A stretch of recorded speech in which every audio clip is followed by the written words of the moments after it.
Hey guys, welcome back to Talking with Tyler. And on today's podcast, I will be recapping the Jets' last game against the Baltimore Ravens.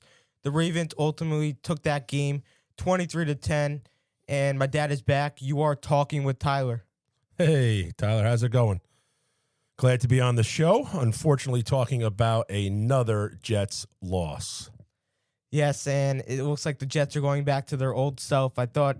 I felt confident after the Patriots game. I thought they played well against a very good team, but they played flat from start to finish against the Baltimore Ravens. I mean, they did have that halftime lead, though. That's what I was happy about. I did not expect that. Yeah, flat is a very, very good word to characterize how the Jets have been playing. No pizzazz, no fire. Both on the offensive and defensive sides of the ball, just ho-hum. No score in the first quarter. Jets go down and score on a touchdown pass from Tyrod to the new guy. Is it Mechie? So he's gotten 2 touchdowns in the last 2 games for the Jets, I think, which was pretty unexpected. And even A.D. Mitchell has been,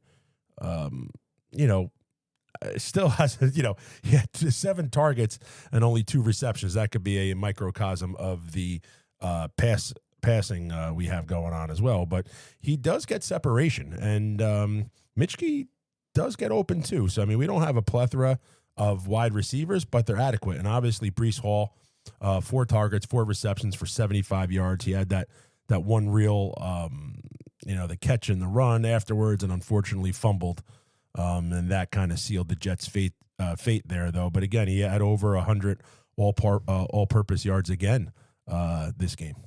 Yes, he did, and I'm so glad that the Jets were able to not re-sign him, but I'm so glad they didn't trade him at the trade deadline. I feel like he's been the best player for the Jets these past couple weeks. Once Garrett Wilson went down, I feel like it's been all but Breece Hall show. Yeah, it has to be.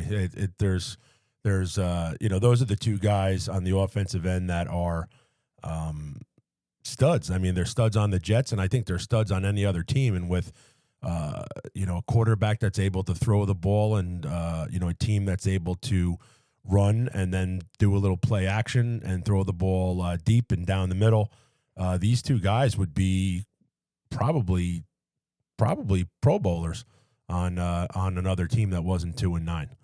So I know when we did our podcast after the Patriots game, we were confident that the Jets were going to play a little bit better. You were very confident that the Jets were going to play better against the Ravens. And again, they did definitely not enough to win, but they didn't play horrible. They just don't come out firing on all cylinders. They're not overly aggressive again for another game. No turnovers, no interceptions. They're the only team in NFL history that have played in 11 games and have not had an interception. We're on the wrong side of these historic, I don't even know what to call it. It's just mind blowing to me. I think part of the reason why this Jets team didn't win this game against the Ravens, I feel like it's just a lot of missed opportunities. I feel like the Tyrod interception was key in the game. The Breece Hall fumble, he was nearly scoring a touchdown. He was at the 2-yard line. He had a 40-yard catch just 2 plays before that or whatever. And those were just 2 killers right there. Yeah, and Lamar Jackson didn't have a fantastic game. He was 13 for 23 for 153 yards. Didn't do anything, overly spectacular. Again, Derrick Henry, 21 attempts for 64. Now, he did have 2 touchdowns, but only a long of 17. And that's a guy who, puts up 1,000 yards, 1,000-yard seasons, and he's going to be a Hall of Famer. Zay Flowers, 5 receptions for 58 yards. I mean, it's not crazy. You know, they didn't play terrible. They just, in the NFL, you cannot win games scoring 10 points. Can't. It's impossible. Absolutely impossible. So I think there was also a play where coach went for it on 4th down and didn't get it, and it resulted, in a turnover on downs, and then the Ravens went right down the field and scored, and that's a backbreaker. So we're sitting here at 2-9, going into the game tomorrow against Atlanta. It's going to be cold, kind of windy, rainy. They're saying even a little bit of sleet tomorrow. And Falcons have been playing a little bit better. But before we get on to this game that's upcoming this week, who did you have for your stud this game?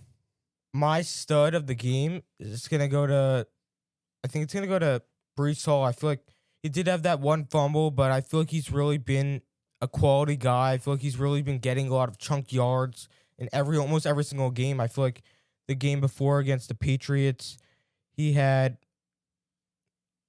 58 rushing yards and 6 receiving yards. I feel like he just continues to pick up quality yards, like 50 yards per game. I feel like he's really working up to his name, and I feel like he's definitely might have a chance to earn a Pro Bowl spot this year.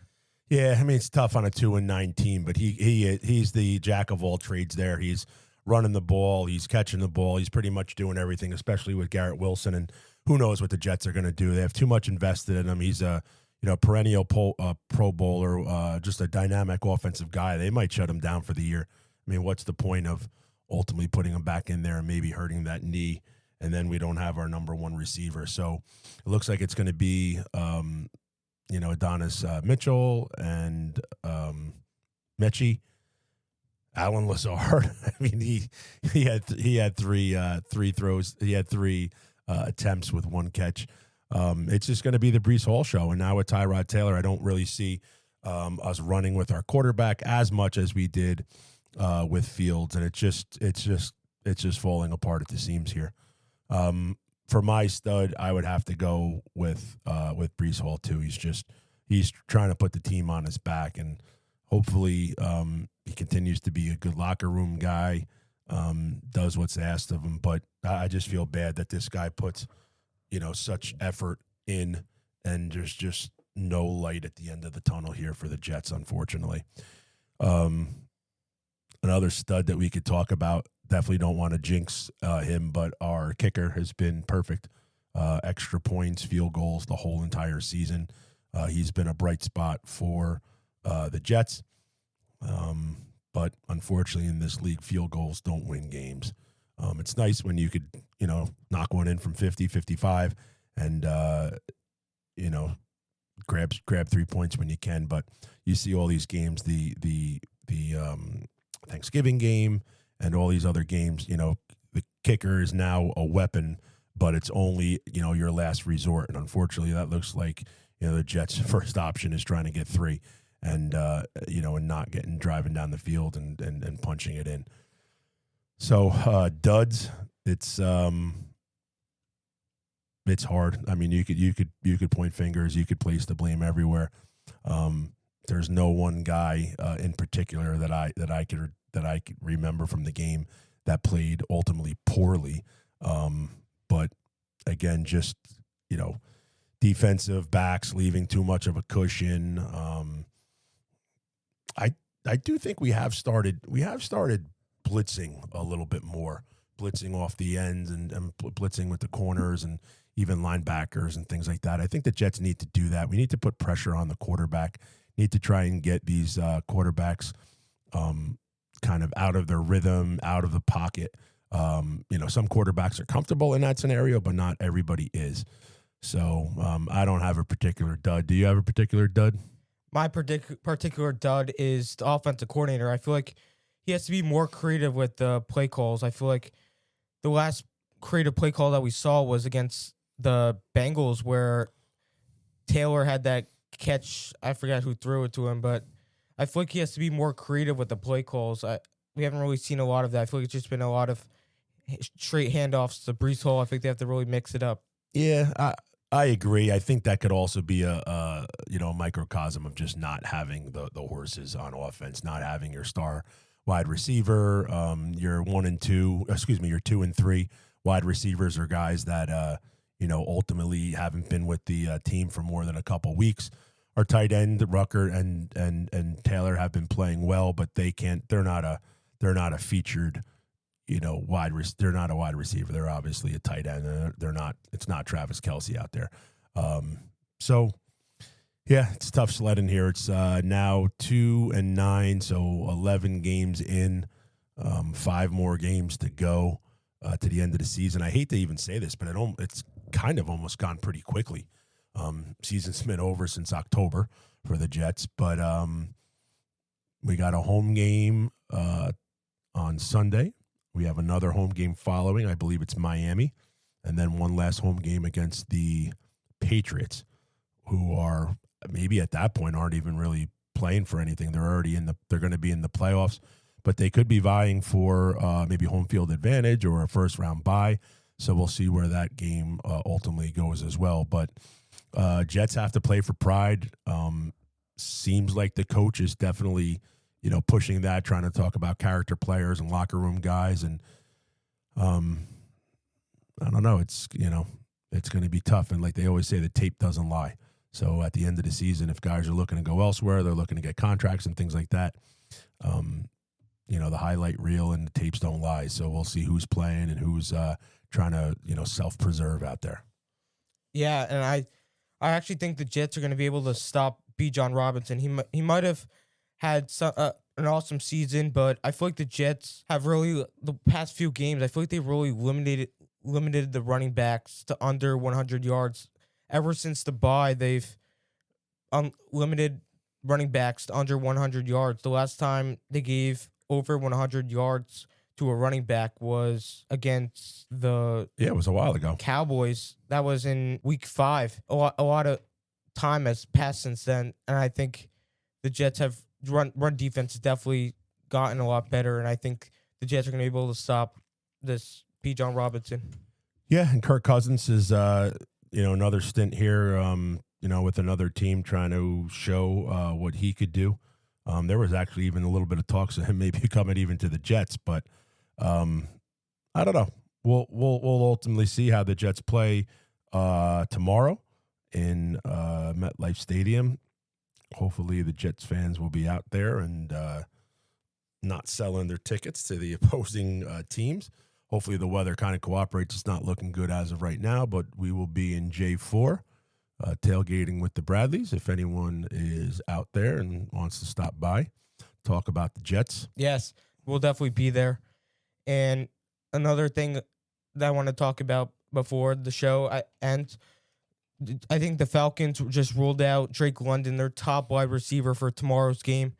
And that's going to be so beneficial for the Jets because our cornerback room has been so bad this year.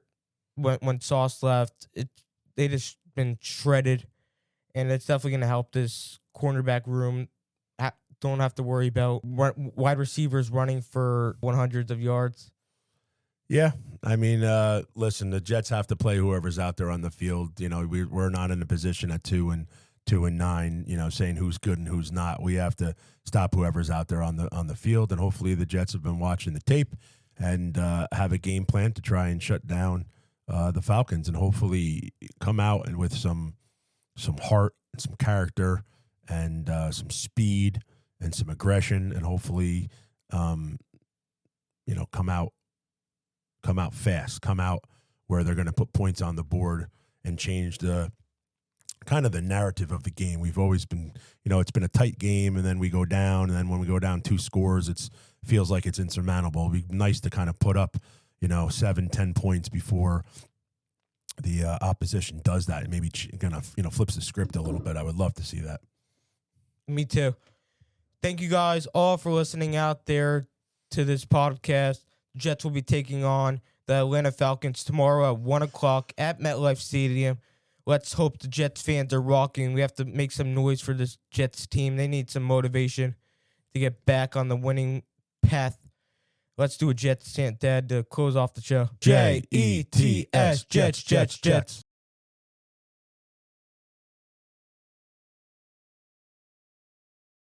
Dad, you have been talking with Tyler. Bye, guys.